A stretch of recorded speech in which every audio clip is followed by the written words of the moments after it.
Hello mga kaibigan, mga kapatid. Mapagpalang araw ng Huwebes sa inyong lahat. Nasa ika-4 na araw na tayo sa bagong taon sa buwan ng Enero 2024, 2024. Napakaganda na sa pagsalubong natin ng bagong taon sa ika-4 na araw na ating paninirahan sa mundong ito sa bagong taon. Marami tayong mga biyayang natanggap dahil sa kabutihan ng Panginoon.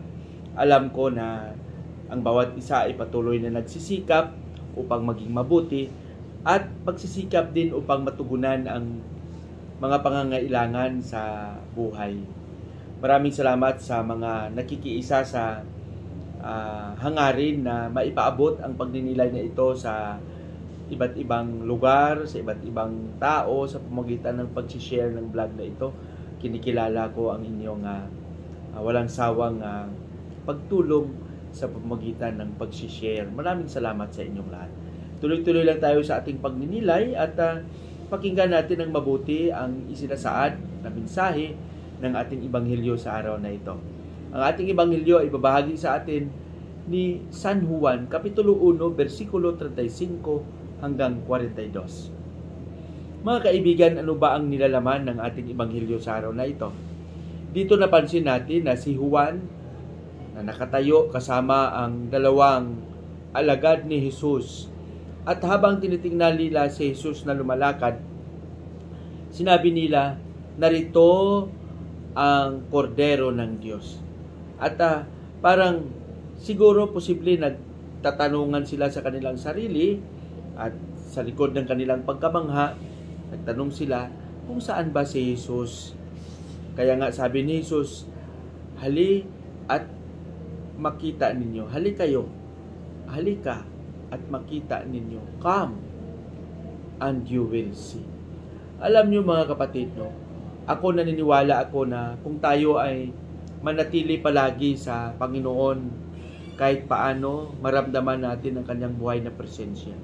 Kung tayo ay palaging nasa tabi niya at patuloy tayong nakikiisa sa kanya, hindi niya tayo iiwan.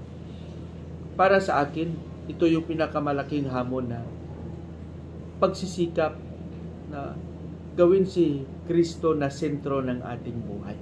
Pag si Kristo ay sentro ng ating buhay, para sa akin, kahit paano ay makaiwas tayo sa mga masasamang gawain. Makaiwas tayo sa mga gawain na makapagdulot ng pag-aalinlangan, ng pagkawatak-watak at ng hindi pagkakaunawaan. Kung tayo ay nakasentro kay Kristo, maiiwasan natin ang, gaya ng sinabi ko, ang paggawa ng masama at patuloy tayong magsikap na maging saksi ng tunay na buhay na kanyang presensya sa ating komunidad at sa ating buhay. Kaya nga, para sa akin, patuloy tayong inaanyayahan at hinahamon ng ating mga pagbasa na sa pamamagitan ng ating karanasan, makilala natin ng lubusan si Kristo na ating tagapagligtas. Gaya ng pagkakilala ng mga alagad ng sinabi nila, behold the Lamb of God.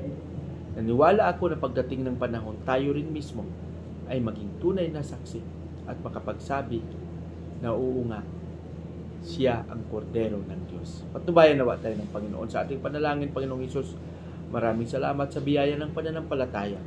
Maraming salamat sa patuloy na paggabay. Tulungan mo kaming maging masigasig at maging tapat na iyong saksi. Amen.